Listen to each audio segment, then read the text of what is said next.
Welcome to the Newsome MMA podcast in association with MMA Play 365, giving you the edge in MMA betting. I'm your host as always, Newsome, with your co-host John, and tonight we're back once again to break down UFC 240 from Edmonton, Alberta, Canada. John, how are you doing tonight, man? I'm very well, my friend. I'm very well. Another week, another UFC card. Obviously, for a pay-per-view card, not the strongest on paper, but as we say every week with these cards, never judge a book by its cover. You never know what we're going to get with some of the fights, and I'm sure there's going to be some action fights with some of the names on here. I'm just hoping I'm hoping it does provide some entertainment. 'Cause, yeah, like I say, draw power alone with the names, I think it's lacking slightly. As long as it's better than the first 9 fights on the last card. Well, to be fair, that's a bit harsh. You know, there was a couple of good fights, Mario Batista and Jinsun Son. So yeah, there were some slow fights as well, though. Yeah, for sure. But just before we start, as always, I want to quickly talk about MMA Play 365. We're coming off yet another profitable week. We did take very small losses on Gabriel Silva and Domingo Pilate, a fight that I actually thought had a questionable decision from the judges. But we cashed on Klidson Abreu, who easily cruised past Sam Alvey. We cashed on Greg Hardy, who deaded Juan Adams in 45 seconds. We cashed in the main event as Leon Edwards put on an absolute clinic against one of the best fighters in the division in RDA.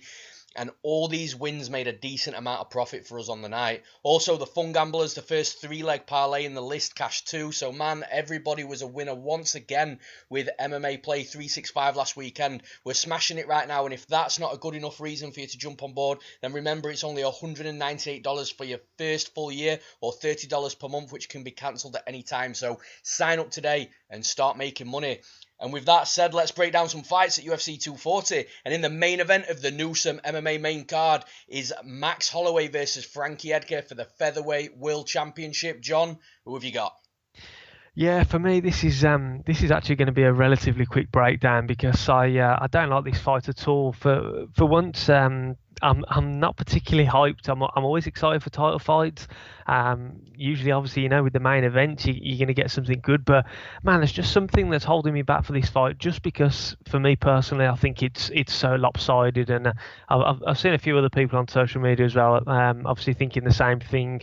Frankie Edgar, I think he's getting this shot just given the fact that A, he's a legend, and B, the division's running pretty thin on real challengers at the moment, just because Max Holloway clears everyone out, man. Aldo, Ortega, he just beats these guys, and he beats them handedly.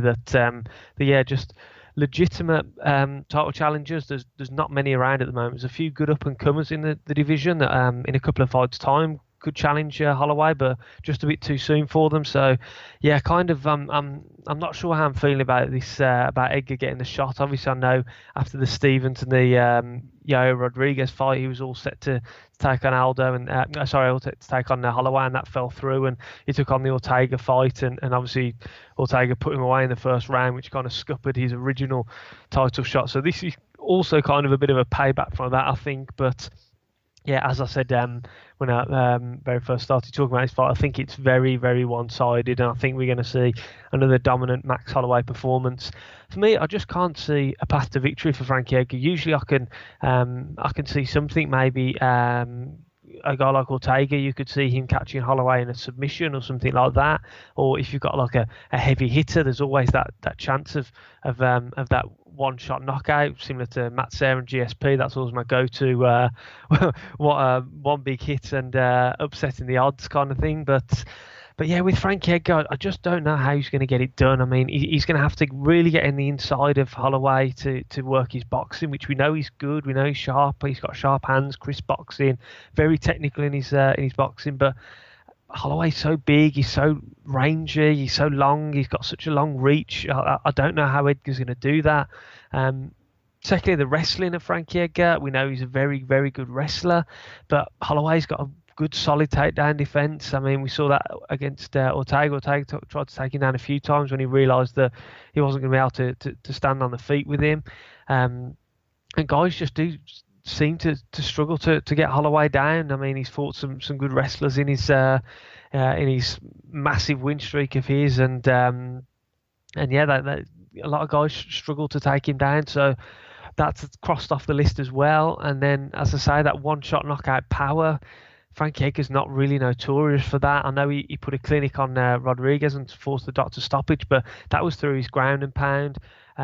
Again, I know he caught Chad Mendes, but apart from that, you're looking back to like BJ Penn in 2014 before since he put anyone away with his strikes, submissions. I know he got the submission win with about 4 seconds left over Cub Swanson. Again, that was 2014, and there's nothing else apart from that. And then you look at the things like, well, can he wear him down over 5 rounds?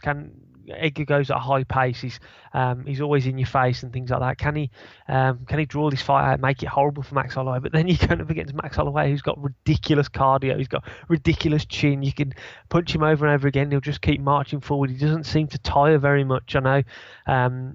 Obviously, this is more of a tough weight cut for him than his last fight against Dustin Poirier when he was obviously upper weight class. But even with the weight cut, man, his output's phenomenal, and we saw that in the Jose Aldo fight. So I just really cannot see a path to victory for Frankie Edgar in this fight. I don't know how he's going to get it done.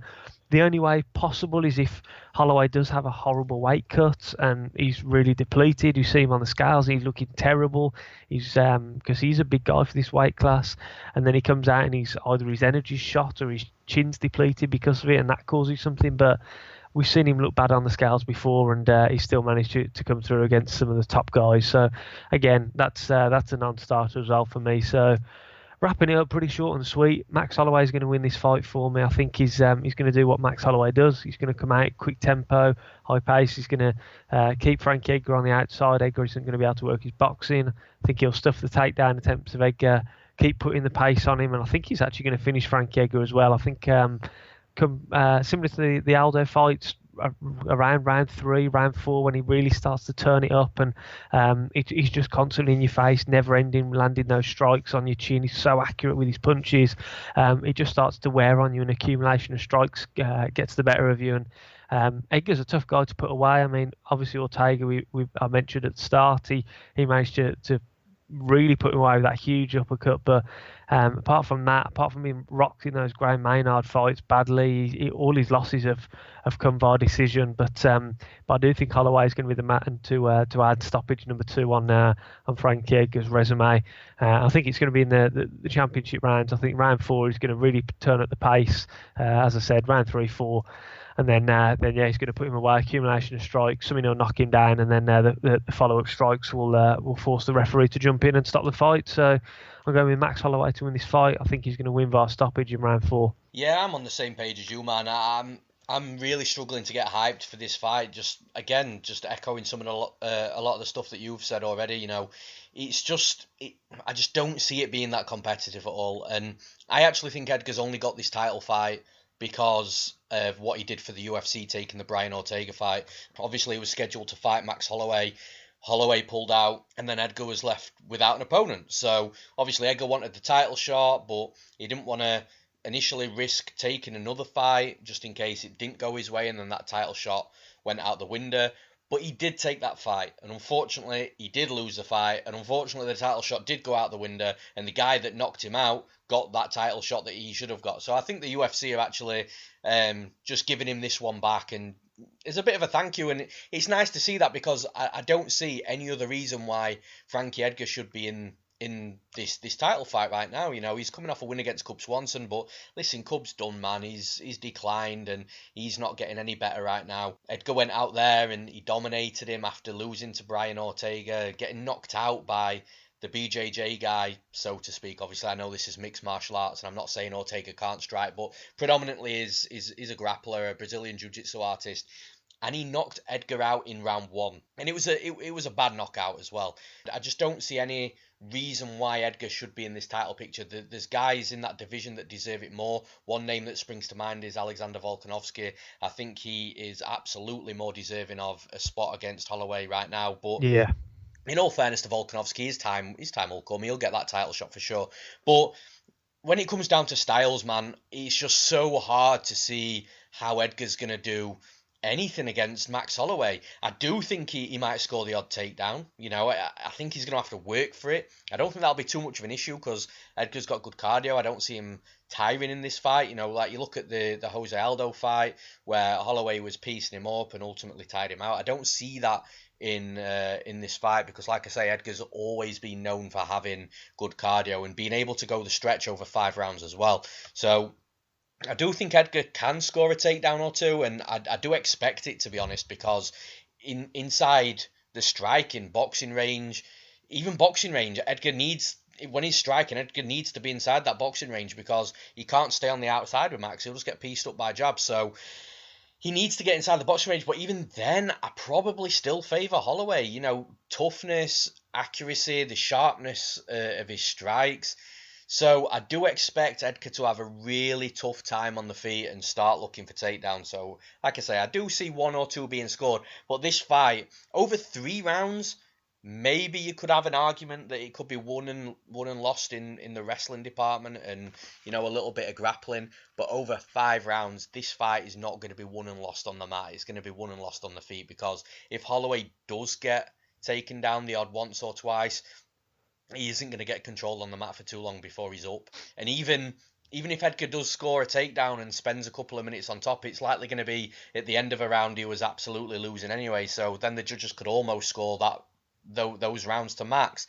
And on the feet, like I say, it's just a completely different level right now, because Edgar's sort of the end of his career. Holloway's in his prime. Holloway's boxing's too good. His movement's too good. The reason why Holloway has such good takedown defense is because fighters struggle to get the entries, because his footwork's so good, his speed's so good, his awareness of danger and what's going on around him is so good.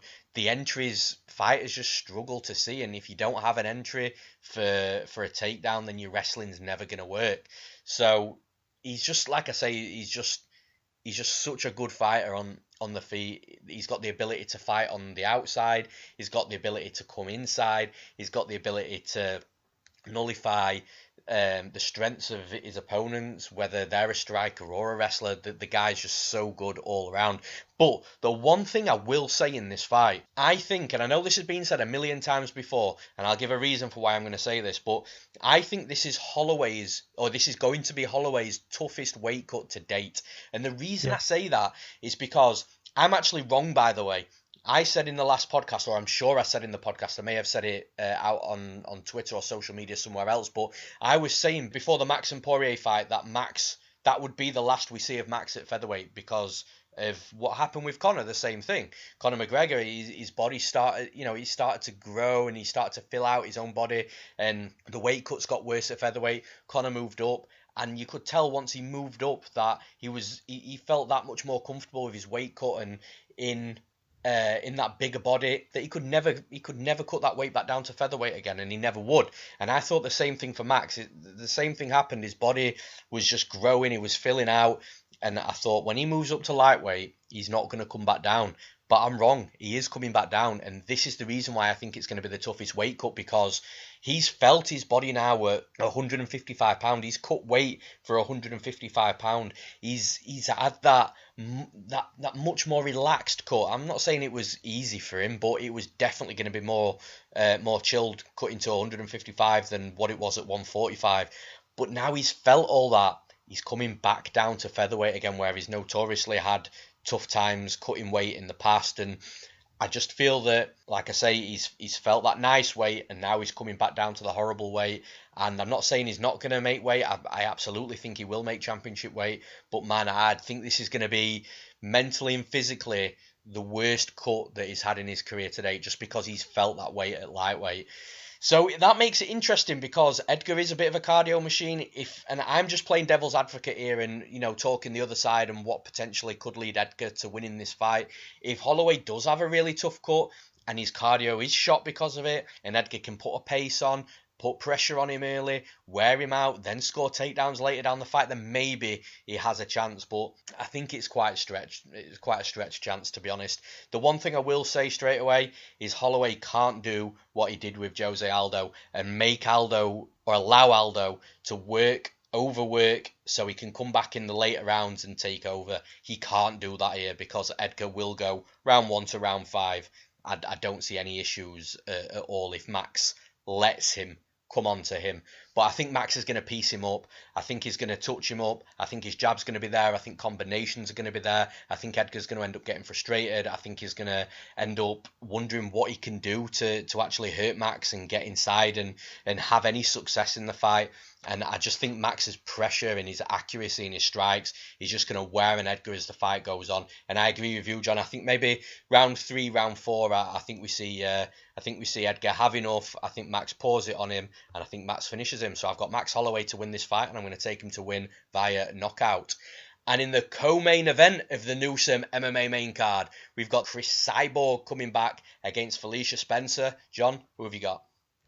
Yeah, this is going to be an interesting fight because mainly because I'm looking forward to seeing Felicia Spencer back in action. Obviously, we saw her make her UFC debut back in May when she fought Megan Anderson. She looked good in that fight. I mean, she looked really strong in the clinch, got the fight to the mat, took Anderson's back, and she just really controlled her there. And eventually locked on the rear naked choke in the first round.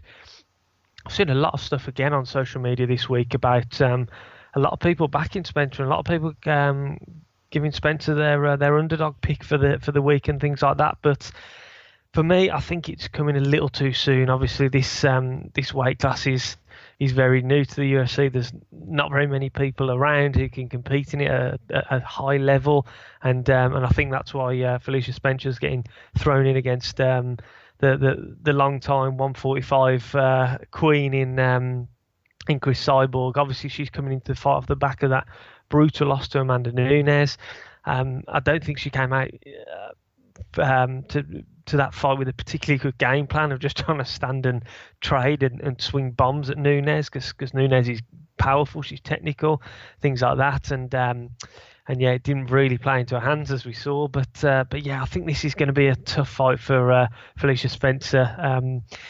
Obviously, I say we saw how strong and dominating she was in the clinch and on the ground and things, but she's going up against a Megan Anderson who struggled against Holly Holm. Holly Holm obviously worked the ground game against her, which Anderson kind of wasn't expecting, so you can sort of give her a pass on that. And then obviously we all thought, yes, should we focus entirely on that ground game, things like that. And I'm not really sure yet what Anderson's level is, because her only win in the UFC so far is against Kat Zingano, which was obviously that fluke toe into the eye, which forced the fight to be stopped. So I don't really know if this is a good win or not for Spencer. There's been a lot of hype around Anderson, but from what we've seen so far, there's a lot to be desired. That's what that noise means. I'm unsure still, and yeah, going up against Cris Cyborg, I think she's going to have a tough time, and I think we're going to see Cyborg doing what Cyborg does. I mean, Cyborg is strong in the clinch herself. Yes, she against I think it was Yana Kunitskaya, she did spend a little bit of time on the bottom before going on to get the win, but she's a long time Brazilian Jiu-Jitsu black belt. She knows what she's doing on the ground. Like I say, she's physically very strong.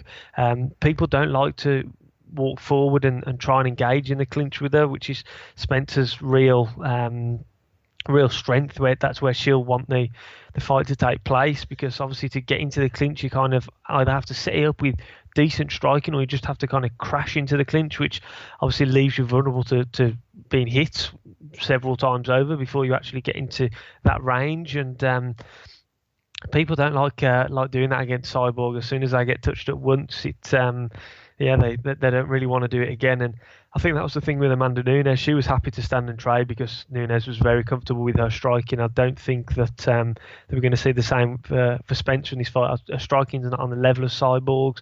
We know that. Maybe she could try and grind her out and things like that. But as I just mentioned, I don't think she's going to want to try to after she gets punched in the face the first time, second time, third time, trying to engage in that clinch. And yeah, I'm going to wrap it up pretty quickly because I think it's going to be pretty one-sided. I think that Cyborg is going to win the fight. I think she's going to put Spencer away. I think Spencer may be able to hang in there for a round or so. Obviously, we saw a couple of fighters before against Cyborg have hung in there a little longer than usual. Obviously, Tonya Evinger lasted the third round. Holly Holm went the distance with her. So, yeah, I wouldn't be surprised if she survives a round or two, but I think at some point she will get hit and she will get hurt and she'll get dropped, and Cyborg will pounce and hammer her with strikes until the ref jumps in. But it's going to be interesting because Spencer has gone up against some decent strikers before in Invicta, but I don't think there's anyone that's anywhere near the level of Cyborg striking, anyone who hits as hard as Cyborg, anyone who will be as strong physically in the clinch as Cyborg. So for me, I can't see any other winner in this fight than Cyborg. I think she's going to put Spencer away. I think it's going to be in the second round. So I'm going with Cris Cyborg to win this fight via knockout in round 2. Yeah, listen, props to Felicia Spencer in the last fight. I spoke a lot of shit about her in regards to her striking specifically, and she went out there and she got the job done against Megan Anderson. She knew exactly what she needed to do. She got the takedown, she got the fight to the mat, and she submitted her. Like I say, props to her for that. But listen, it still does not mean that her striking isn't absolutely atrocious, which it genuinely is. It's sort of Cindy Dandois level. It's not good at all, and I genuinely think that after this fight, I think she's gonna get absolutely destroyed on the feet. I think after this fight, it'd be smart for Spencer to take a little bit of time off, a little bit of time out, and just put a lot of work into her boxing and kickboxing, man. Like, it's really going to be a hindrance to her in her career. I'm not, I don't say it to just take the piss, like, in regards to saying the striking's not good. She needs to develop it in the UFC because you're going to have fights like the Megan Anderson one where you can get the fight to the mat and you can get the submission. But I'm telling you, at this level in the UFC, your striking has to be good enough to hang for long periods, because those first round submissions are not gonna come that often. They will come, like I say, of course they will, but the better competition that she fights, the less likely a first round submission is going to come, and therefore she has to strike. She has to be able to hang, and just right now she can't. Like, the gap in striking in this fight with Cyborg and Spencer is just phenomenally unbelievable. Like I've just said, Cyborg's going to destroy her on the feet when Spencer's coming in, and she's throwing combinations or she's throwing wild shots. Cyborg's crispness, her accuracy, and her power is just going to light Spencer the fuck up. Now, what Spencer has to do is close the distance, which again is problem number 1. Then she has to get into the clinch with Cyborg. Cyborg's a good Muay Thai fighter. Problem number 2. Then she's got to try and take the bigger, stronger fighter down with decent takedown defense. Problem number 3. And then she's got to keep Cyborg on the mat and potentially finish her. Problem number 4.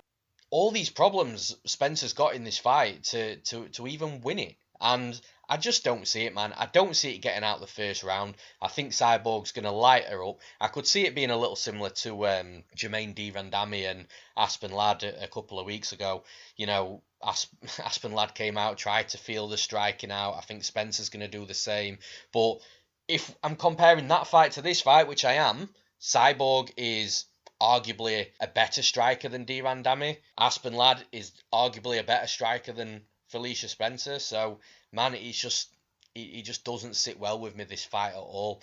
And for Spencer to win, she's got to, like I've already mentioned, get the fight to the mat. But even if she does successfully get Cyborg down and over 3 rounds, over 15 minutes, managed to get Cyborg down, I still don't see her winning a decision, because I think Cyborg will have done more on the feet before that takedown's come, and there's a chance Cyborg stands back up and does more again on the feet before the round ends. So I really don't see Spencer winning this fight at all. Now, the one thing I will say, and again, just like I've just done with the Max Holloway and the Frankie Edgar fight, the one thing I will say is Cyborg is coming off her first loss in professional mixed martial arts since 2005, which was a debut, and that's 14 years ago.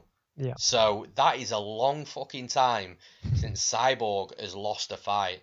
So mentally, is there going to be some issues?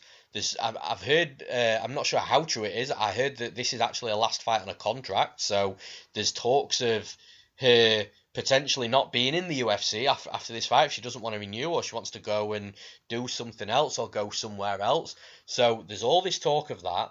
Like I've just mentioned, she's coming off her first loss since her debut 14 years ago. Is the mental game going to play a part? Is Spencer going to get a takedown and Cyborg mentally crumbles? It's a possibility. but I still don't see it. I'm just, like I say, I'm just trying to play the other side here and, talk about any potential factors that could play a part in this fight and the outcome.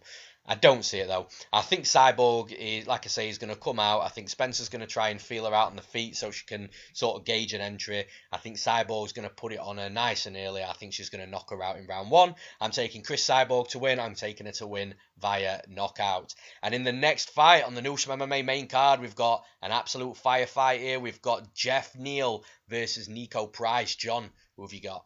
Yeah, this is probably the fight that I'm most looking forward to on the card, to be honest. Because like you say, it's going to be a banger. They're going to stand and trade, I think. Well, I'm certainly hoping so from their past fights, and yeah, I think it's going to be a really entertaining fight. However long it lasts, I'm not sure how long that is going to be though, because as I say, I think that the plan for both guys here is going to be to stand and trade. And Niko Price, we know he has power. We've seen that in his fights before. Tim Means in the last fight, he really he put Tim Means away and took his soul in that fight. And Randy Brown, he knocked him out with hammer fists from the bottom. I mean, absolutely crazy. Alan Joban, I mean, these guys he's putting away, and he's putting them away brutally as well. He's not knocking them down and following up with some strikes until the referee steps in. He's putting these guys lights out, and he's got real heavy hands. But we also know that he's hittable. We've seen that in the Abdul Razak Al Hassan fight. Vicente Luque hurt him as well. And yeah, he despite the fact that he's only got a couple of losses on his record, he is hittable, and Tim Means was landing on him in the last fight. Tim Means rocked him a couple of times, wobbled him, and after the first 30 seconds, a minute, when Niko Price really came out the gates really quickly, he hurt Means. Means then landed a big takedown and had a little bit of top control. Although Price's power stayed there, his speed and stuff seemed to wane a little bit, and that was just towards the back end of the first round. So if this fight goes any kind of distance, I do worry about that. I do worry about if he's going to blow his gas tank too quickly in this fight, trying to put Geoff Neal away. Going on to Geoff Neal, I really like this guy. I think he's got a really high ceiling. He's very technical. We saw that in his last fight against Belal Muhammad. We saw that in the Frank Camacho fight, where he finished Camacho with that brutal head kick. And obviously Brian Camosi as well, which is his other fight in the UFC, excluding the Contender Series fight. He won via rear naked choke, so showing that he can knock guys out, he can submit guys, and he can go the distance against tough guys like Belal Muhammad. Now, for me, this is it's going to be a striking battle, but it's a real contrasting striking style. I think Geoff Neal is very technical guy. He throws shots down the pipe very well, those 1-2s. He's got good footwork, decent head movement. He's a southpaw. As I said, Niko Price fighting Tim Means. He struggled against Tim Means, who's also a southpaw, and Tim Means was also cracking him with those straight shots, those 1-2s. So I think Niko Price, on the other hand, saying about Geoff Neal's technical ability, I think Price is a reckless guy. He's a reckless, wild striker. He throws power in pretty much every shot. Sometimes that works for him. Sometimes it ends up like the Abdul Razak Al Hassan fight, and he gets crumpled himself. But one thing that worried me in the Niko Price fight against Tim Means was how often he was getting hit. His head movement wasn't great at all. As I said, he was going up against a southpaw in that fight, and he was getting caught over and over again with the 1-2s. He got rocked and wobbled a couple of times, especially towards the back end of the round, which ultimately was Tim Means' downfall, because he looked like he had Price slightly hurt, and he kind of rushed in, and Price landed a big shot that put him away. But prior to that, he was landing shots, and Geoff Neal, like I said, I don't think he's going to make the same mistake that Tim Means did. I think he's going to keep it technical. He's got a very nice body kick as well, because obviously southpaw going up against the orthodox, that body's opening. He's landing those heavy body kicks on Belal Muhammad in their last fight. And as I say, he was throwing those shots down the pipe really nicely, those 1-2s. He's very quick as well. He's got very fast hands. And for me, Geoff Neal is going to come out of this fight victorious. I think he's going to keep it technical against Price. I think Price is going to try and land the bomb on him early on. I think he's going to come rushing out. I don't think he'll get put away as quickly as he did in the Al Hassan fight, but I do think Geoff Neal's going to put him away. I think he's going to keep landing. I think, as I say, Price tired a bit in the Tim Means fight when he starts to get frustrated when Neal's landing on him. He keeps landing those 1-2s. That jab keeps landing on his nose every time he moves forward to try and flurry. I think he's going to get more and more frustrated. I think it's going to lead to him getting more and more aggressive, which in turn will lead him to get more and more tired, and then that head movement will get worse. He'll get a bit sloppy with the strikes, and I think that's where the technical ability and the technical striking of Geoff Neal will really come through. And I think he'll then start landing some heavy shots, and I think he's going to put Niko Price away. And I think he's going to do his strikes in the second round. So I am going with Geoff Neal to win this fight via knockout in round 2. Yeah, starting with Geoff Neal, man, I'm massively high on him as well, and I have been since the Dana White Contender Series fight against Chase Walden. Now, obviously, since that fight, I've done a lot of tape on the guy. I've bet him a couple of times, so just going back and looking through his previous fights, he's such a solid fighter, and not only that, you can see his development as well. You can see that he was quite green and quite raw earlier on in his career, as you'd expect. But the more he fights, the better competition he fights, just the better he gets, man. And he's so comfortable everywhere. I do believe he's got a bit of a ground game. We just don't see it because his hands are that crisp and that sharp. But he's got the ability to defend takedowns, which allows him to keep fights vertical. And we saw that against Belal Muhammad, you know. I actually think, by the way, that this fight, I think Niko Price is way more of a dangerous fight than Belal Muhammad was for him, because Belal had takedowns and cardio. That was pretty much about it. I didn't see him really outpointing Neal, because every time Belal came in, I just felt Neal's hands were just so good. His awareness of danger was so good. And I just think he's moving backwards, moving forwards, his counters and his aggression. I just feel that Neal's is a complete striker. Yeah, like I was saying with Belal Muhammad, you know, he's got the ability to keep fighters vertical. Belal was in on a couple of really good takedowns, you know, good entries. They weren't shot from quite far out. They were well set up. And Neal managed to keep the fight on the feet, you know, for 15 minutes. So he has, when you're that good of a striker and you've got the ability to keep the fight vertical, then the sky's your limit, man, because you can just go so far, because you're going to be able to, it's a bit like Max Holloway, you're just going to be able to keep the fight where you want it pretty much the entire fight, whether that be 3 or 5 rounds. Now, Niko Price, like I've just mentioned, I do think this is a more dangerous fight, because I feel that his aggression and his power offers the finishing ability that I don't believe Belal Muhammad possessed. And I don't feel that these fighters are going to beat Neal over 3 rounds. Neal, his volume's too good and his accuracy is too good, and the power is good enough to, once he's hitting his opponents, to keep them away, keep them on the back foot and move them back. So I'd feel that if someone's going to beat Geoff Neal, they're going to have to finish him. And Niko Price has that ability. Niko Price definitely cracks, and he cracks hard. If the fight does hit the mat for whatever reason, he does have a half-decent submission game as well. If he's going to win this fight, I do feel it's going to draw Neal into a brawl and knock him out. I think that's the way he wins, but I just don't see it, because I think if he draws Neal into a brawl, Neal's more accurate. I think he's quicker, and his strikes come a lot sharper. In that brawl, I just feel that Neal will land 2 or 3 shots to every one that Niko's landing, and that's only just going to end badly for Niko and put his lights out. You know, we've seen in previous fights of Neal, him lighting people up. Frank Camacho is a good example of that. He's hard to keep away. He's hard to keep him off you. He's hard to finish. Like, he's just a tough dude, and he's actually a decent striker himself who packs power himself. So I feel if Frank Camacho had difficulties with Geoff Neal, got beat up, got pieced up, and then got brutally finished, there was a point in that fight where you saw Neal unload a combination on him. Camacho didn't go anywhere, and Neal just stepped back, and you could see the look in his eyes, like, what the fuck do I have to do to put Camacho out? And if Camacho struggled with Neal, then I definitely think Price is going to struggle with Neal. I don't think Price is as tough as Frank Camacho. I think if this gets into a brawl, I think he's going to knock Price out, and I genuinely think that's what happens. Price, I'm really struggling to see how Price wins, because if he's technical and he tries to stay on the outside and pops a jab out, I just don't think he's going to be first to the punch. I think he's going to be a step behind constantly, because not only is Neal a good striker, his footwork's so good as well. So it's just going to be hard to beat Neal to the punch and really be dominant on him from the outside. And then when you're getting inside, Neal's just he's got such a variety of shots, of punches, whether it be combinations or a single shot or an uppercut.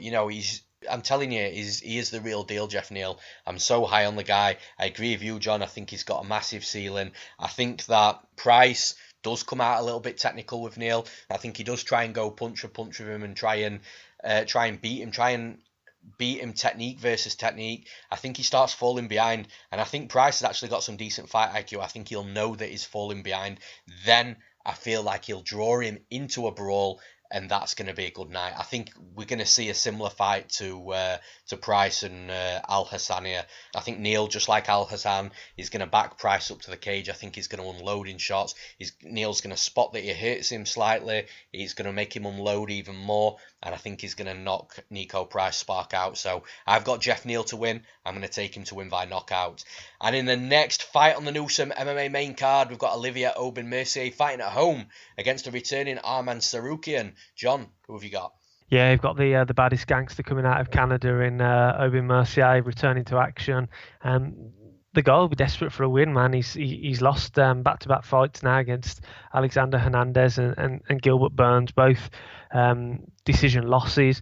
Both have come in a pretty similar fashion. He's just been outgrinded and outworked by Hernandez and Burns, and that's tough, man, because Aubin-Mercier is that kind of guy himself. He's a southpaw whose biggest strength is his wrestling and his top control, and that's how he likes to try and win the fights. He likes to take you down, and he does like to try and grind you out or work for a submission, things like that. And when you look through his record, a lot of his wins have come by submission, excluding the Evan Dunham fight, which was the fight before Hernandez, where he won it with that knee and that follow-up strikes. I mean, Drew Dober won by rear naked choke. Thibaut Gouti won by rear naked choke.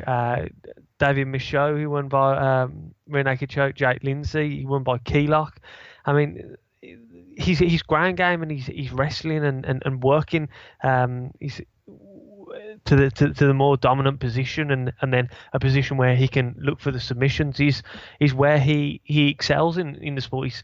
He's okay on the feet, but he's nothing special. We saw Gilbert Burns knocked him down brutally in the first round of their fight. He did well to actually see out the round and get through to the second round. But yeah, for striking wise, he's just decent. He's just an okay striker, but he'll want to try and wrestle you and get you to the ground. And man, this is a really, really tough matchup for him. When you've lost two in a row, I don't think the guy you want to see opposite you is Tsarukyan at this point, because I know he's only just come into the UFC. I know he's only fought once against Islam Makhachev back in April. I know he lost that fight as well, but man, if you can ever come out of a loss looking superb and getting people talking about you, it's doing what Tsarukyan did. I mean, he took Islam Makhachev down, which has never been done before. He gave him a real troublesome time in the clinch, and a lot of that fight was played out in the clinch on the ground. There wasn't not really much stand-up involved, apart from a couple of strikes to engage in the clinch. And I know Makhachev did ultimately come out with the decision. He did land more takedowns. He did stuff many of Tsarukyan's takedowns himself. Tsarukyan came out of that with a lot of praise from a lot of people for the nature of his performance. A lot of people thought Makhachev would walk through him. Makhachev's a beast, man. He's a really tough guy. He's going to be top end of the division, and Tsarukyan really pushed him. Like I say, he was really strong in the clinch himself. He was dangerous with his shots. He did spend a fair amount of time pressing Makhachev up against the fence and wearing on him before the position got reversed and Makhachev returned the favour. And ultimately, yeah, Makhachev did take him down more often. He did spend the more time in the clinch. He was more dominant in the clinch, and that's why he got the decision win. But as I say, for a UFC debut, going up against a guy like Makhachev and performing the way that he did, superb. And for me, the one worry is whether we're going to see a repeat of that second UFC Octagon jitters, or that slight drop in performance. We saw it the other day with Nordiev, I think it was. He looked really, really good against your guy, Tractor. I can't think of his name off the top of my head right now. Yes, Brazeras. Yes, of course. So he looked fantastic in his UFC debut against him, but then he didn't look so good in his follow-up fight. So obviously that's always got to play in the back of your mind. And he's going up against a guy, an experienced guy in Aubin-Mercier. He's come up against a lot of tough opponents before. But for me, I'm going to have to pick the young guy. I'm going to have to pick Tsarukyan, the UFC. Well, I want to say the UFC newcomer, the relative UFC newcomer. I just think from that performance from Makhachev, if he can replicate that in any way, shape, or form, I think he can. I think he can do what Hernandez and Gilbert Burns did, and that's outgrind Aubin-Mercier. And I think it's going to be a pretty ugly fight. I think it's going to be quite scrappy. But I do think Tsarukyan has the tools to be able to do that. Now, my one worry again about that prediction is Hernandez. Obviously, we know had got that brutal knockout victory. So, in the back of his mind, Aubin-Mercier will be thinking about those strikes. And obviously, we saw Hernandez the other day, and he kind of seems to, since the Cerrone fight, have become a bit more tentative. But when Aubin-Mercier fought him, he was this young kid who was a heavy hitter. He completely put away Dariush. And so obviously that might have played into Aubin-Mercier's hands, but he was worried about the striking, which kind of left himself vulnerable to being pressured and being grinded up against the fence and things like that.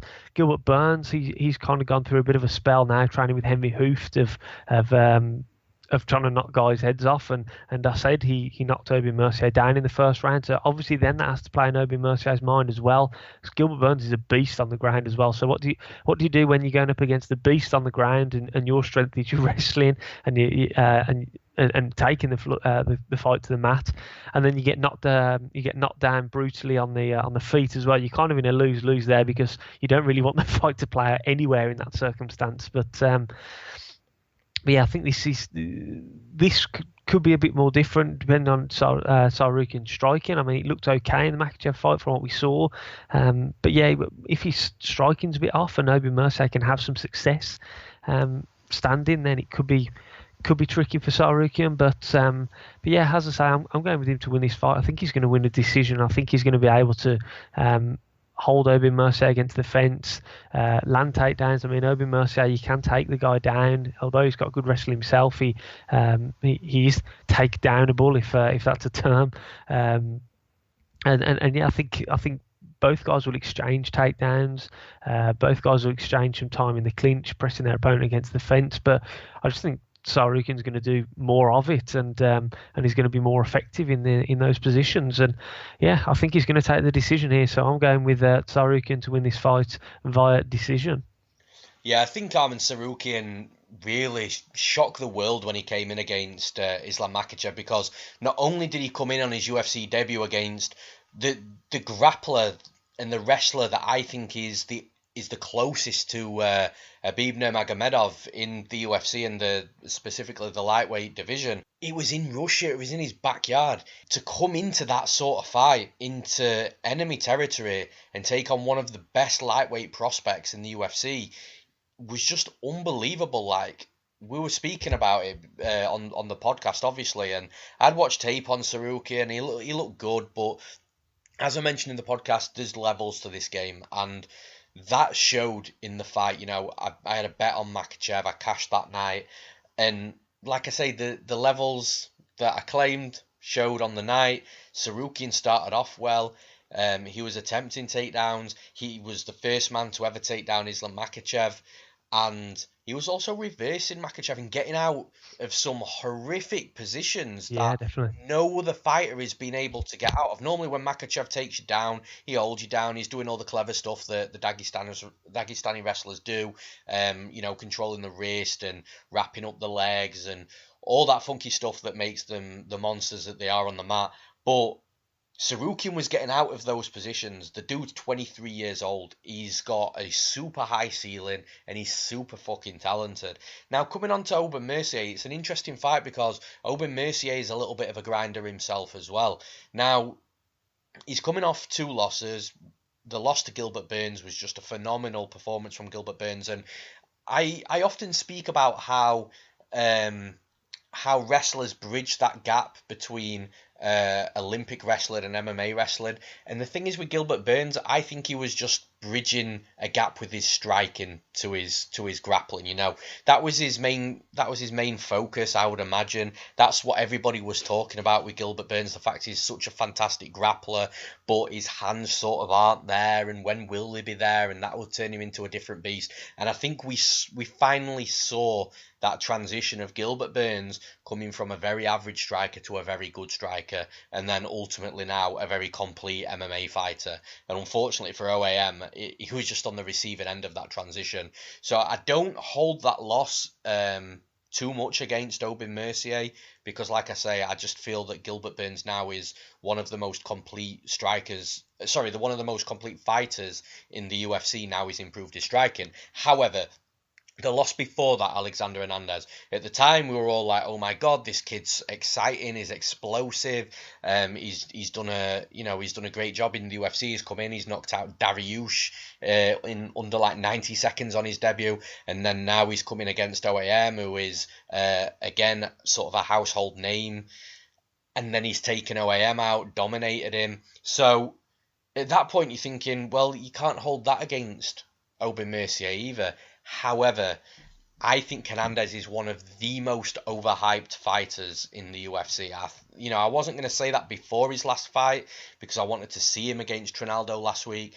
But after seeing that fight, I'm telling you, man, I don't think Hernandez is the fighter that we thought he was. So, actually, when you're coming back to this fight and you're looking at what Hernandez did to OAM, it does make you question, where is OAM right now? Is he still developing? Is he still, is his heart and his mind still in this sport, or is he starting his decline? He is only 30 years old, but what makes me say that is I was listening to an interview a couple of fights ago and he was talking about how his weight cuts are getting a little harder, and I just got the sense that he was feeling that his body was just getting a little bit too old. And even though he's 30, he should be sort of in and around his prime, but I don't think he is, so he could potentially be on a decline. I'm not going to say he is, but it's a possibility.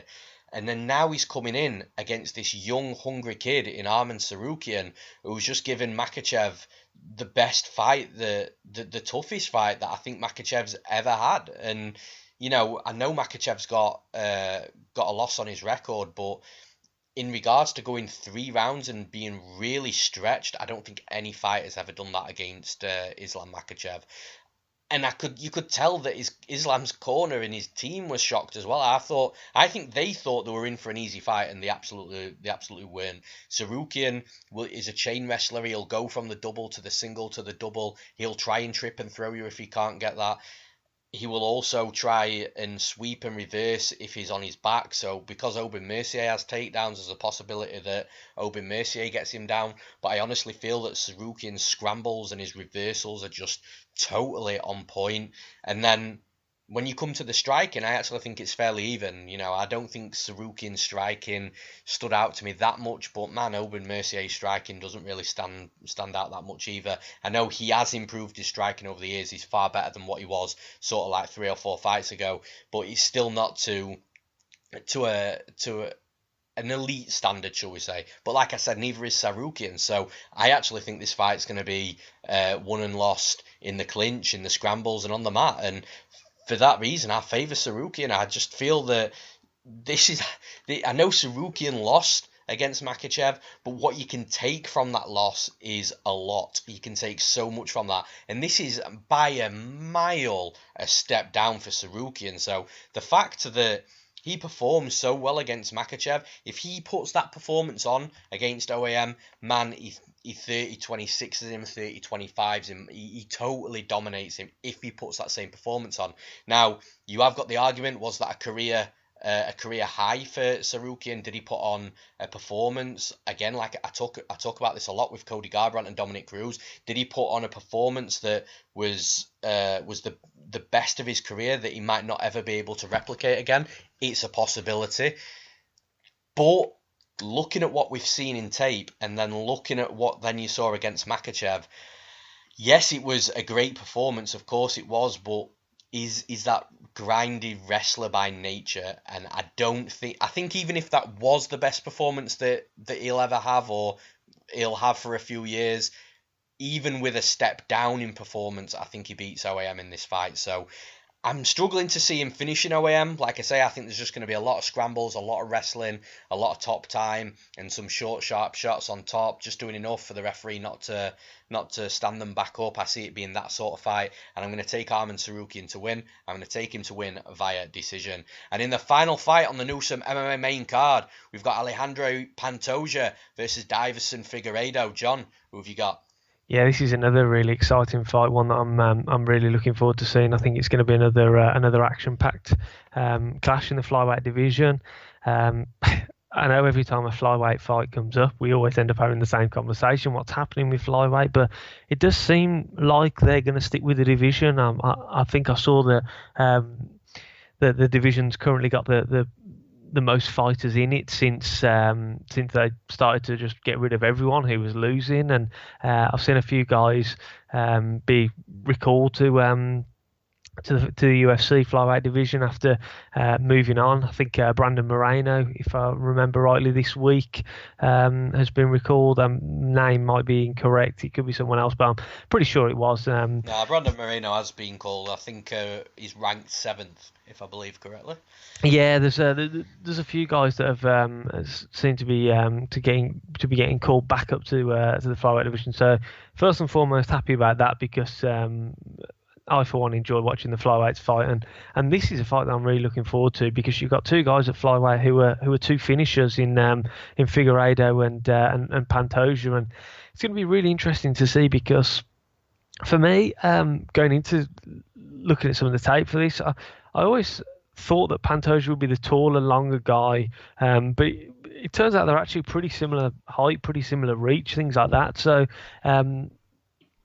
my initial lean was that Pantoja was going to have that height and that length and things like that, but yeah, that quickly got shot down. So then it's going to it's then going to turn into a battle of who can stand there and trade, I think, because although Pantoja is excellent on the ground, I mean, his output mainly is striking and on the feet. I think he's got the highest significant strike rate in the active flyweight roster. I think he lands around 5.5 to 6 significant strikes per round, if my memory serves me correct. Figueiredo, on the other hand, I think when I was looking at statistics, it was around 1.5 to 2. He's more of a hit you with bombs kind of guy. He's got the power in his hands, whereas Pantoja is more of a technical guy. Again, this is kind of, for me, it's a similar sort of breakdown to the Niko Price fight that we were talking about earlier, and Geoff Neal. I think that Pantoja is quite technical. He likes to keep it long with straight shots, 1-2s. His footwork's very good. He's got quick feet. He gets in and out really well. He's got a really nice straight. We saw that in the last fight against Wilson Hayes, where he finished him in round 1 with that step in right hand as Hayes was stepping in as well. Whereas Figueiredo, I think, he's more of a brawler, more of a power shot kind of guy, but he does hit extremely hard. We've seen that in the fights against Joseph Morales and John Moraga. Unfortunately, he came up against Formiga in his last fight, who took him down and spent a lot of top time, frustrated Figueiredo. Figueiredo did have some success. He was coming back in the second round and was looking good on the feet, but then Formiga then again took him down and started working. And Figueiredo is a guy that he can take down as well. Formiga took him down. I think Jared Brooks took him down about 7 times in their fight. I think Moraga did land a takedown as well, if my memory serves me correct. But like I say, Pantoja, Although he's this fantastic submission guy, he's really good on the ground. Ulka Sasaki can verify that. He got choked out in the first round, as did Neal Seary, and guys like Brandon Moreno back in the Ultimate Fighter as well. He sets it up with his hands. He sets it up with his strikes. I mean, he will mix it up and throw in the takedown every now and then, but he's not a guy who constantly is searching the takedown, in my opinion. But yeah, I honestly think that Pantoja is going to get another win in this fight. I think that as long as he can avoid the big bombs of Figueiredo, I think that he is going to outland him. I think he's going to outstrike him. I think that output of 5 or 6 significant strikes per minute, he's going to shine through. I think it's going to he's going to be able to push Figueiredo back with those strikes. He, like I say, throws nice combinations, and then when Figueiredo comes back and tries to land the bombs, I think Pantoja has got the footwork to be able to get in and out of there quickly. And yeah, I think it is going to be a case of Pantoja just outstriking Figueiredo over the course of 3 rounds. I don't think Figueiredo will go for any takedowns because of the ground game and the and how good Pantoja is on the mat. Obviously, Figueiredo did land a couple of takedowns on Moraga himself. He took that fight to the mat, but I don't think he's going to try and do that in this fight. I think it's going to play out for pretty much the entirety of the 15 minutes on the feet. And I do think Pantoja is going to be more successful. I think his volume's going to be higher. I think he's going to land more shots, and obviously that's going to have the sway on the judges. And I think it's going to go the full 15 minutes. I think Pantoja is going to win a decision. Yeah, this fight, man, is such a good fight in the flyweight division, and it's weird because they're both coming from opposite scales on my thoughts. So when I first saw Deiveson, I thought, man, this dude's good. I'm excited to see how far he can go in the UFC. And every single fight that he looked like he got a step up, I was sort of a little bit underwhelmed with him as each fight went on. And especially in his last fight against Formiga, I thought he got completely and utterly exposed for his game. But Pantoja's actually the opposite. He's a fighter that I actually thought would probably be a bit of a fringe fighter. He would win some, he would lose some, and ultimately he would do enough to sort of stay in the top 15, but never really have a good crack at a title run. But actually, the more you watch Pantoja, or the more I watch Pantoja, the more impressed I get with him. So they're coming from slightly different scales, but it is, in my head, but it's such a good fight because with Pantoja, you've got the more technical fighter, the fighter that'll throw volume. He's also got a sick Brazilian Jiu-Jitsu game. And then on the other hand, you've got Deiveson, who is slightly less volume, but he throws bombs, he throws with power, and his ground game is more predominantly wrestling than jiu-jitsu. So you've got a complete clash of styles here, and it's going to be really interesting to see which style prevails. Now, the problem that I've got with Deiveson, and this is the same problem that I will have with any fighter that has low volume, which is where I'm going with this. I just don't like fighters with low volume. He stands around a little bit too much. He waits a little bit too long. He looks for the big bombs. We saw that against Formiga. He would have actually had such a better performance against Formiga if he accepted that the takedowns were coming anyway. But it's similar to what I said with Gabriel Silva and Ray Borg last week, and this is ultimately the reason I think Silva lost that fight, is because good sharp hands with volume inside boxing range can really stop and really halt a fighter that's looking to try and get the fight to the mat, because it completely takes away the entry, it completely throws them off, and what will end up happening is that fighter ends up shooting from a little bit further out without the setup, and it's just so much easier to defend. And that's the mistake that Deiveson made in that last fight against Formiga, because he was waiting to bomb on him. He was waiting for that one big shot, maybe a two-punch combination every now and again, but ultimately he was waiting to put Formiga out with one shot. And I feel like he was getting the gist that he could do that against any fighter after he knocked Moraga out with a similar sort of thing.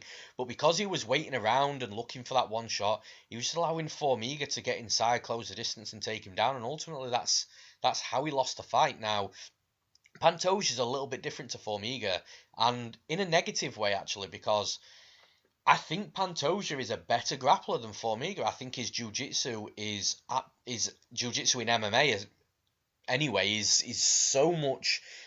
It's slicker. His positional transitions are just unbelievable. And although I rate Formiga highly on the mat as a Brazilian jiu-jitsu specialist, I think Pantoja's better. But the problem is Pantoja doesn't force that takedown as much, and that's going to be the difference from Pantoja being sort of a top 5 to 10 fighter to a fighter that really goes and challenges for the title. Because if he was more aggressive with his takedowns, he would win a lot more fights. Because what would happen is, even if he doesn't get the fighter down to the mat with his aggressive takedown shots constantly and relentlessly, even if he doesn't get his fighter down to the mat, it halts them when they're back up on the feet because they're going to be expecting a shot. And then Pantoja's got decent technical striking, so he can piece them up on the feet when they're expecting a takedown. Then when they get comfortable on the feet again, he can start going back to the takedown. He can mix up really well. But the bottom line is, when Pantoja does get that fight to the mat, man, he will roll over most fighters in the flyweight division. He's, like I've already mentioned, his jiu-jitsu is so slick. So that's where he can develop for sure. But in this fight, I think that Deiveson is a little bit, he's gonna look a little bit lost in there, because I think he's gonna stand around. I think he's gonna wait a little bit too long. I think Pantoja's gonna rack up volume. I think he's gonna get ahead on the scorecards. And what Deiveson really likes in fights, and he couldn't do this against Formiga, and I see a similar sort of thing happening here, is if he is falling a little bit behind with strikes, or if he can't get the bomb, he does look to level change and try and take his opponents down to the mat where he's got a heavy top game. But I think that'll be a mistake to do that in this fight, because if he tries and takes Pantoja down, I think it might take a little bit of time for Pantoja to work a sweep or reversal off his back. But I just don't see Deiveson having the same success with top controllers against Pantoja as that in previous fights.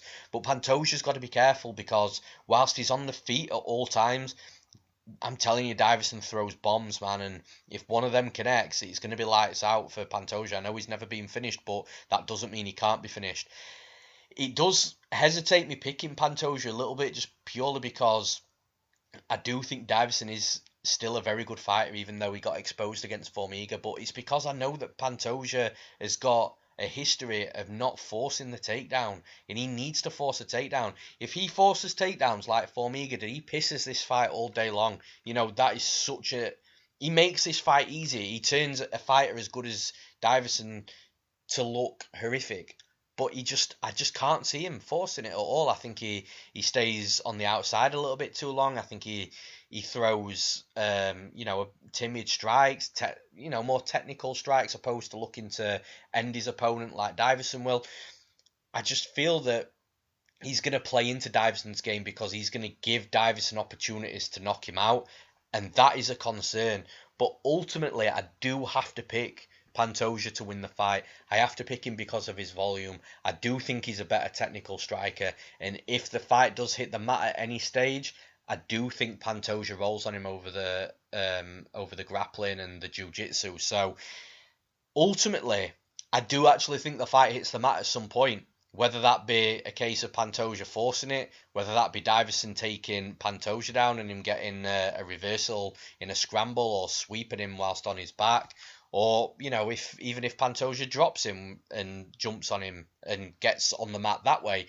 I don't see that scenario happening, if I'm honest. But ultimately, I do think the fight is going to hit the mat at some point. For that reason, I favour Pantoja. I think if Pantoja's got a couple of minutes to work, I think if it happens at the start or mid-round, I think Pantoja will submit him. So I'm taking Alexandre Pantoja to win. I'm taking him to win via submission.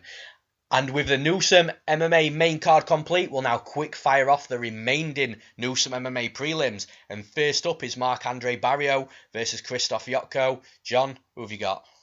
Yeah, Krzysztof Jotko importantly got back into the win column in his last fight against Arman after 3 losses in a row, and he looked pretty good in that fight. And I fancy his chances in this fight against Barriault. I mean, Barriault fought in his UFC debut, most recently in May against Andrew Sanchez. That's a very different kind of fight to this one. Andrew Sanchez is a grinder, a wrestler, and Barriault did have his moments, especially in that second round. He landed some flurries up against the fence and nearly finished Sanchez, but I like the technical ability of Krzysztof Jotko. I like his striking. He's got a good jab. He tends to fire out that jab often and work everything else behind that. He also knows when to mix in the takedowns. He threw in a couple of nicely timed takedowns against Amadovsky. I think he'll have seen that Barriault fight against Sanchez and saw Sanchez landing some takedowns against him, or at least clinch work up against the fence. And I think Jotko will try and do something similar, try and work his way in with that jab, and then when Barriault comes back and tries to land a big shot, I think he'll try and time a takedown or try and time those clinches. And I think he'll try and make it technical and a distance fight. I think Jotko will try and keep him at the end of his jab and only try and engage in those shorter clinch moments on his terms, rather than allowing Barriault to get in on the inside and work his striking game from there. But yeah, I think Jotko is going to be able to do that. I think he's going to have the more success on the feet with that jab and working behind it and timing the takedowns and things like that. And unless Barriault lands a big shot, we've seen Jotko be able to get finished. Tavares and Araujo both finished him, but those are two guys that do hit hard. I'm giving Jotko the benefit of the doubt that he's going to go the 3 rounds and win the decision. So I'm going with Krzysztof Jotko to win this fight via decision. Yeah, I mean, that is Krzysztof's path to victory for sure in this fight, but I'm actually going the other way. I'm picking Barriault to win the fight, and the reason being is I think Krzysztof in his last fight against Amadovsky, I think that he was up against an absolute trash can in that fight.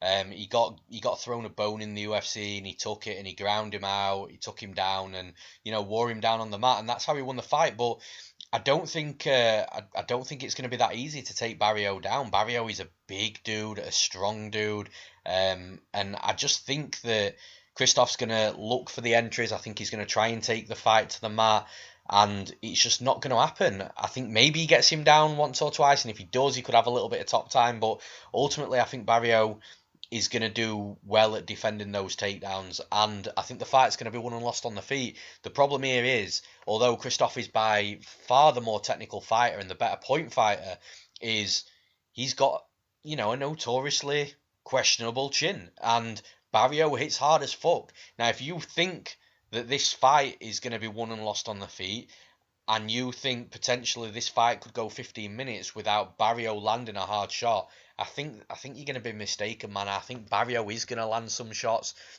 I think some of his punches are going to go through, and I'm just still not convinced that Krzysztof Jotko can take that kind of damage on his chin. So I'm going to take Marc-Andre Barriault to win. I'm going to take him to win via knockout. And in the next fight, we've got Alexis Davis fighting at home against Viviane Araujo. John, who have you got?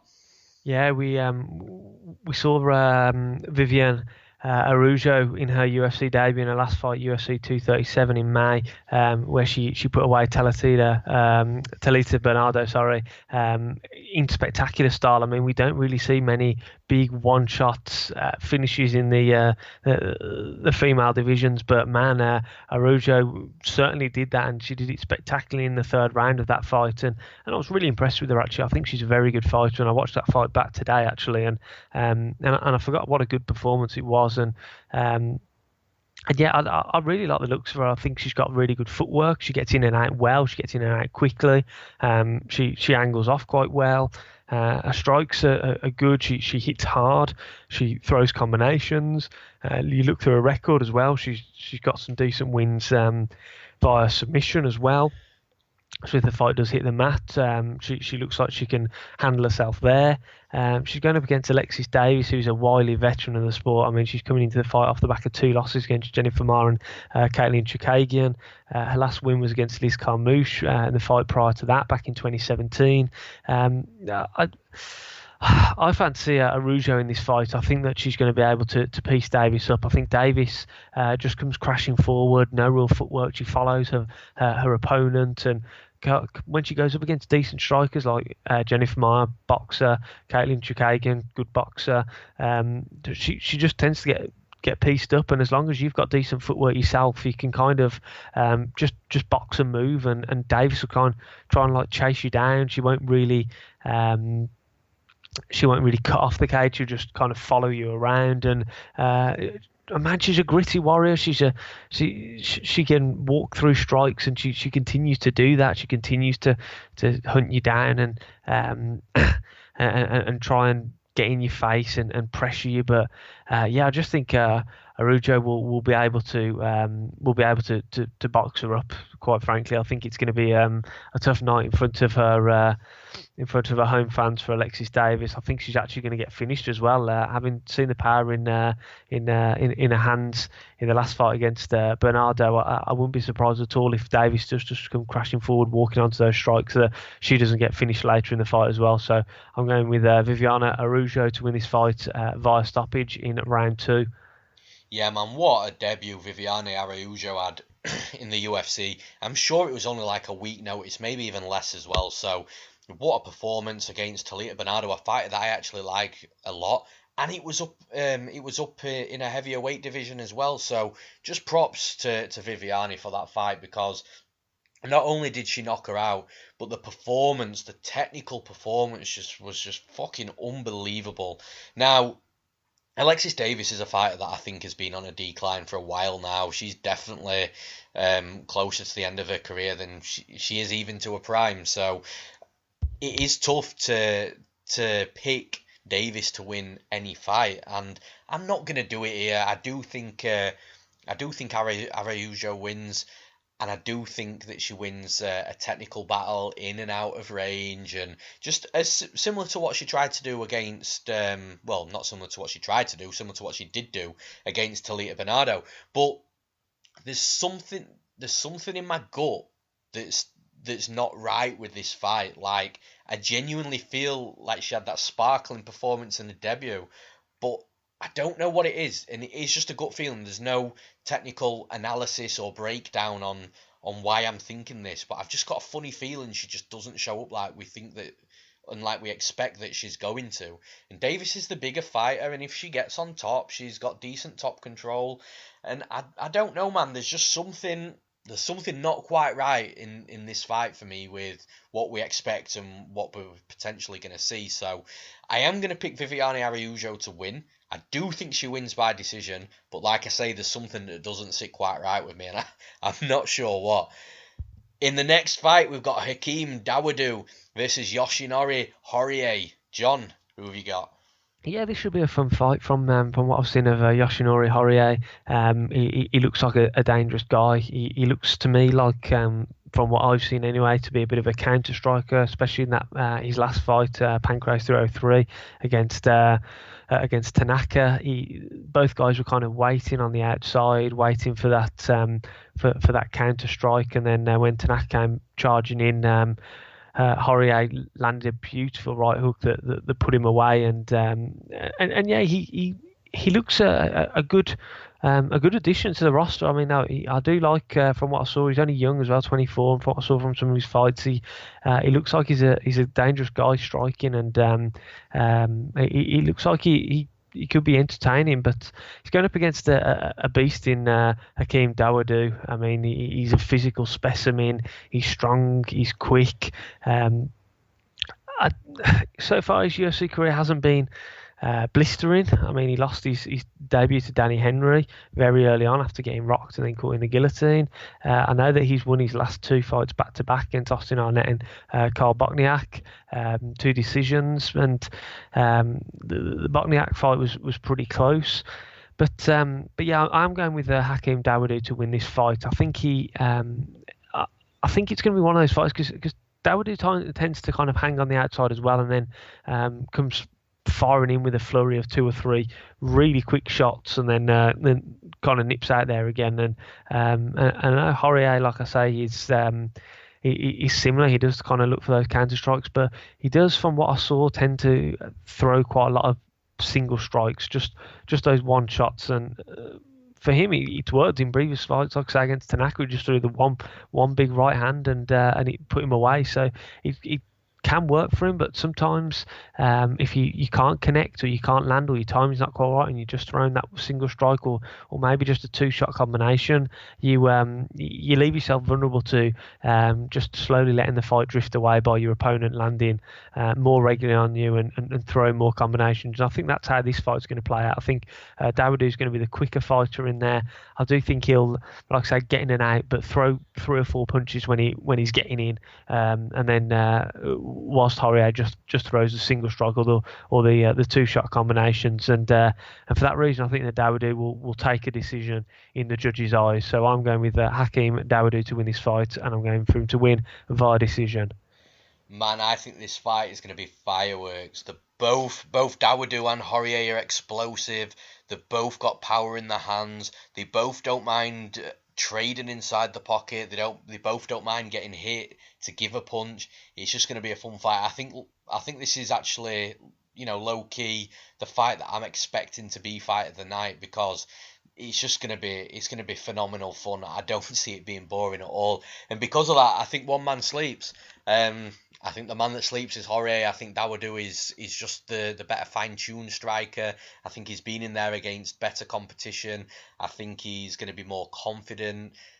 His chin's a question. Danny Henry dropped him bad, man. So if Danny Henry dropped him, I think the way Holloway fights, Holloway could definitely drop him. This is what I mean. Dawodu, I think, is the better technical striker, the one that will land more shots. But in regards to power, Holloway's got power, as much power as Dawodu, but I think Dawodu's got the slightly weaker chin. So it's like I say, it's going to be nuts. I am picking Dawodu to win the fight. Like I say, I'm going experience and technique over the debutant who's coming in, could potentially have jitters under the bright lights of the UFC. But like I say, do not be surprised if Holloway comes in here at 100 mile an hour and sparks Dawodu out. But I'm going to take Hakeem Dawodu to win. I'm going to take him to win via knockout. And in the next fight, we've got the returning Gavin Tucker against Seung-Woo Choi. John, who have you got? Yeah, again, this is a fight that I'm looking forward to. Seung-Woo Choi showed some glimpses of what he can do striking against Movsar Evloev. In his UFC debut back in April. Evloev ultimately was the far superior wrestler and grappler, and he managed to pressure him and win the fight that way by taking him down multiple times and being able to dominate the fight there. But like I say, Seung-Woo Choi did show some nice striking, some good long striking. I mean, he's a big guy for the division, featherweight. He's 5'11". He's got a massive reach. I think in the commentary booth, Dan Hardy was saying that Choi's got the same reach that Dan Hardy has, and obviously he was a welterweight. So it's going to be an interesting fight because Gavin Tucker is a tough guy. He's got good quick feet. He's got good quick footwork. He gets in and out really well, but we saw him get nastily beaten up by Rick Glenn. I mean, Rick Glenn, that was back in 2017, and I'm glad he's had some time off since then, because that was a pretty brutal fight where Rick Glenn was landed something along the lines of 130 significant strikes, if I remember correctly, over the course of that fight. And yeah, it'd be interesting to see what improvements Gavin Tucker's made in the couple of years off that he's had. But for me, I'm going with Choi to win this fight. Like I said, I did like some of the glimpses that we saw from him on the feet. I think this fight's going to play the majority on the feet. I think Choi will utilise that reach, that height, and that size advantage. Gavin Tucker gives up about 4 or 5 inches to Choi height wise, and he gives up about almost 10 inches, I believe, reach, and I think Choi will be able to do some damage on the feet, and I think he'll be able to land on Gavin Tucker on his way to a decision victory. Gavin Tucker's a tough guy. We saw that in the Glenn fight. I think he'll go the distance, but I'm going with Seung-Woo Choi to win this fight, and I'm going to win via decision. Yeah, it's been 2 years since we've seen Gavin Tucker, and like you said, it's nice to see a fighter taking that much time off after such a brutal beating. And like I said last week with the Dan Hooker fight against James Vick, obviously talking about Hooker and Barboza, the referee and Gavin Tucker's team have to be held accountable for that, because there's no way you should be letting a fighter take that beating over 3 rounds. Yeah. You know, Tucker, unlike Hooker did stay in there, and he did last the distance, and he shouldn't have done it. It should have been stopped well before that. But yeah, it's going to be interesting to see what Tucker we see coming back in after that brutal beating, potentially life changing, career changing as well. So we don't know that for sure, but it wasn't a good look. Sung Woo Choi, like you've already mentioned, John, he had good glimpses in the Evloev fight. His striking looks decent. He's huge for the division, and I just feel that with the layoff that Tucker's had and the beating that he took, I just have to favour that bigger, sharper, younger fighter that's gonna have more confidence in that. 'Cause even though he came in on a loss against Evloev, I think he has a lot to take from that fight outside of him being taken down constantly. But he's not going to get that in this fight from Tucker.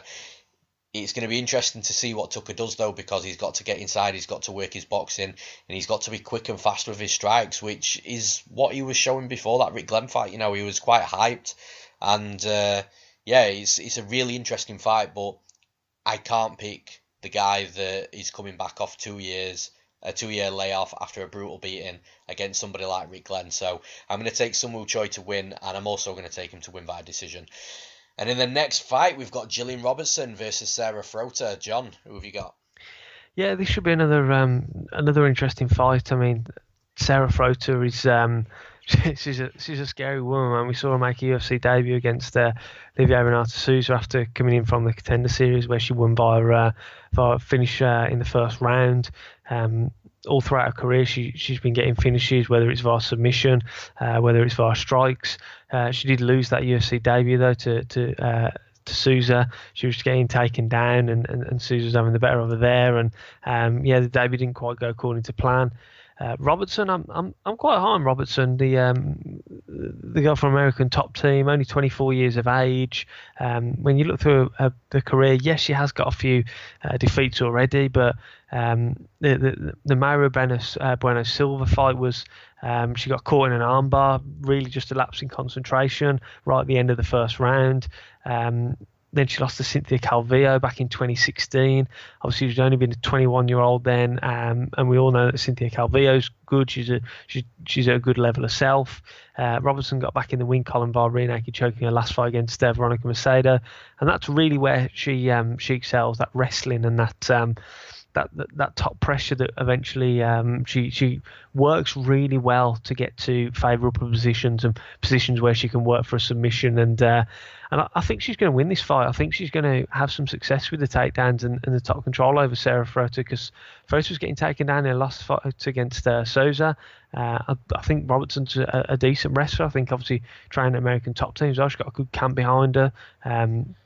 She's had around 5 or 6 months since her last fight as well. 24 years old, training at American Top Team. You're always going to be learning. You're always going to be improving quickly at this stage in your career, and learning new things, and really sharpening your skills. And I think that's going to show through again in this fight.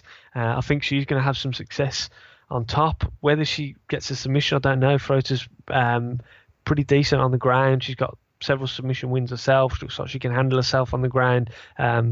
Defensively from a submission standpoint, although like I say, she did get taken down a couple of times in her last fight. But yeah, I think Robertson will be able to take the fight down. I think down to the mat, and I think she will be able to spend enough time in top control to come out of the fight with the victory. So I'm going with Robertson to win this fight via decision.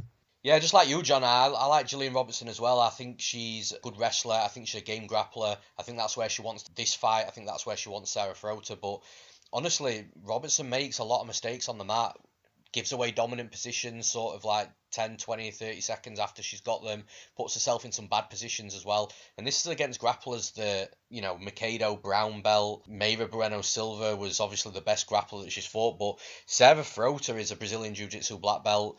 She's very good on the mat. She's flexible, deceptively flexible. And I think that if Robertson hasn't developed and improved that side of a game in regards to getting rid of those dominant position losses, and being able to dominate on top. I think Sarah Throat is going to make her pay more than any fighter that she's fought before, like Mikado and Molly McCann. So I'm honestly really intrigued for this fight because of the grappling exchanges, and I just, like I say, I feel that if Robertson makes the mistakes she's made in previous fights, I think Throat is going to be able to sweep and reverse her and get some good positions. I think on the feet, I think Throat is the better striker, so I'm actually taking Throat to win. I do think it's going to be a decision, though. I don't think Throat gets her out of there because Gillian Robertson will have success on the mat. She will have success in top control. I just feel that at some point, while she's in top control, she's going to be losing some good positions, and I don't see her finishing Brazilian Jiu-Jitsu black belt on the mat. So I'm going to take Sarah Throat to win, and I'm going to take her to win via decision. And in the next fight, we've got Eric Koch versus Kyle Stewart. John, who have you got? Yeah, Eric Koch, the veteran, he's back again for another fight. I mean, he's only 30 years old, but he's certainly been around the block, and he's gone in there against some very dangerous guys throughout his career. Chad Mendes, Rafael Assunção, Dustin Poirier, Lamas. The list goes on and on. And he's going up against Kyle Stewart, who didn't really get a chance to show his skills at all in his UFC debut against Chance Rencounter. I mean, the fight was standing for about 35 seconds before Rencounter shot for that takedown and got the fight to the mat, and then literally just controlled Kyle Stewart's back until he landed the rear naked choke midway through that round. And I think Stewart will be really disappointed in that matchup because he literally showed nothing. He didn't really stand any chance of doing anything, of implementing any kind of game plan or anything like that. But yeah, he's going up against a guy who's seen it all in Eric Koch, and he's had multiple injuries in the past. I mean, he's not very active, which is my one main worry. He fought a couple of times in 2014, then he was out until 2016. He had one fight in 2017, which was a loss to Clay Guida. One fight last year, lost to Bobby Green. Now he's going up against Kyle Stewart, but there's just something that I feel like Eric Koch will fare quite well in this fight for some reason, and I don't know what it is. Maybe it's because I haven't really seen enough of Kyle Stewart. I'll be honest, I've only really seen his UFC debut. I think I saw his last win against Braden Smith in LFA, and he's fighting the Contender Series against Jason Jackson, which was stopped obviously due to that injury in the second round. And I just think that Koch's experience will come through in this fight. I mean, they're both quite big guys for the weight class, and I think Koch, if he'll have seen what happened to Stewart in the last fight, getting taken down and controlled on the ground. And I know Eric Koch isn't really that kind of fighter, but I mean, he's been around long enough to look at these things and be able to come up with these game plans. And I know a bold prediction backing a guy who's only won 2 fights in his last 6 or 7, but I really think Eric Koch is going to win for some reason. I think this is more of a hunch pick rather than like you said a couple of fights ago. There's anything technically behind it as to really why I think he's going to win, but I just think he's going to come out with a smart game plan and try and do the veteran things against Kyle Stewart in grappling, forcing him up against the fence, trying to take him down. As again, like I say, it's not really Koch's game. He's more of a striker, but I think having seen what happened to Stewart in his last fight, I think he'll maybe be able to spot a weakness in there and try and pounce on it. I mean, he's a tough guy to put away as well. I mean, if the fight's standing, he lasted it out with Bobby Green. Poirier lasted it out with as well. I mean, he's only been finished against Ricardo Lamas, Darren Cruikshank in his career. So I don't think he's going to get finished. I do think it's going to go the distance in this match. And I've just got a funny feeling that Eric Koch is going to get back in the win column here and pick up his first win for several years. So I'm going with Eric Koch to win this fight, and I think he's going to win via decision. No, I agree as well, man. Koch's making his welterweight debut. You look at his Instagram pictures, the dude is looking huge at welterweight as well. It could be what reinvents him. And it's actually weird with Kyle Stewart because I don't, looking back at tape of Kyle Stewart, he doesn't look that great of a fighter. But the one thing I will say is he's got a fight here against a dude that isn't going to want to take him down, that is going to fight the fight that Stewart wants. So that's the plus from Kyle Stewart's perspective. But I just think the experience of Eric Koch and the fact that he's moving up a way, I do like it when fighters move up. I feel that it does benefit them. In his last two fights, he's lost both of them. Bobby Green, who we all know is a game fighter, and Clay Guida, who's always tough to beat as well. And I think Clay Guida and Bobby Green both beat Kyle Stewart as well. So in regards to this matchup, I don't hold it too much against Eric Koch for those last two losses. I just feel that, like I say, the experience is going to be there. I think it's going to be more a point fighting technique versus Kyle Stewart, who's going to be looking to take Koch's head off, and I'm going to take the dude that's point fighting with technique. So I've got Eric Koch to win. I'm going to take him to win via decision. And finally, we've got the newcomers Tanner Boser versus Giacomo Lemos in a heavyweight debut. John, who have you got? Yeah, both these guys I don't really know a great deal about. Tanner Boser, I've seen a little bit more of him in M1 and ACB, and he looks like a decent guy. He's beat some names before. He's fought some names. Chase Gormley, obviously, will probably be the most well known to UFC fans. Tim Haig as well, back in 2016 and again in 2015. And yeah, he looks decent. He's got good cardio. He's got some quite nice kicks as well. He looks a tough guy. He looks like he's got a decent chin on him. I mean, a lot of his losses you'll see come via decision. I mean, that one Tim Haig fight he did lose in the first round in 6 seconds back in 2015, which was the first loss of his career. But that's the only fight that he's been finished in. Lemos, when I saw him undefeated at 6-0, I wasn't overly impressed by him. He looks he's a big guy. He looks pretty slow. His striking doesn't look great from what I saw. A lot of the time he did look like he was in a bit of slow motion when I watched him. Some of the footage of him. So, as I say, I haven't seen a great deal of them, but from what I've seen, I think Tanner Boser is going to win this fight. I think he's going to be able to put more of a pace on Lemos. I think he's going to be able to win the decision. So I'm going with Tanner Boser to win this fight. I think he's going to win via decision. Yeah, I agree as well, man. Lemos's quality of opposition is just an absolute joke. His last few fights, he's been in some Asian promotion, I think it is, against like 355-pound Koreans that in an open weight division, you know, it's not even heavyweight. And the dude, it's just weird. Like, I'm not even going to break it down. It's just really strange. But yeah, like you said, he is big, he is built, but he does look quite slow. The worry that I have for Tanner Boser in this fight, though, is if Lemos just uses his strength, pushes him up against the cage, clinches up and just grinds away with the clock ticking, and as I say quite a lot, doing just enough for the referee not to split him. But I am going to pick Tanner Boser to win. I'm also going to pick him to win by decision. I just feel that cardio, volume, and chin durability is three big things in a heavyweight fight. If you can withstand the heavyweight power, if you can go all 3 rounds, and if you can, you know, touch your opponent up quite a lot, again, those 3 things stand you in good stead in the heavyweight division. So I'm going to take Tanner Boser to win. I'm going to take him to win via decision. And that's it for this week's podcast, guys. So, John, before we hit the Newsome MMA mentions, what do you need to mention, man? Yeah, just as always, check out Newsome MMA, the YouTube channel, just for some fantastic coverage of things on there. I keep saying this week in, week out, but as unfortunately I'm a busy man, so I haven't been able to get as much content out there as I'd like. But yeah, there's plenty to come in the upcoming months, I can assure you of that. And then, as always, hit me up on Twitter, man, at MMA. I'm always happy to talk anything MMA related with you guys out there. Had some really fun conversations actually over this last week or so regarding the whole Leon Edwards, Jorge Masvidal, and been really interesting getting different people's takes on the situation. So I'm always down to talk to anyone who's an MMA fan. So yeah, hit me up at MMA. Awesome. Now for the Newsome MMA mentions. First of all, I want to mention the Newsome MMA website. Don't forget to visit the outlet's website at newsomemma.co.uk, where you'll find the locally famous tape index feature, prediction videos, fighter interviews, and content collaboration with heavy duty fight management too. You can even request colour commentary and media coverage from Newsome MMA as well. The next mention is for MMA Play 365, which I always speak about at the start of the podcast.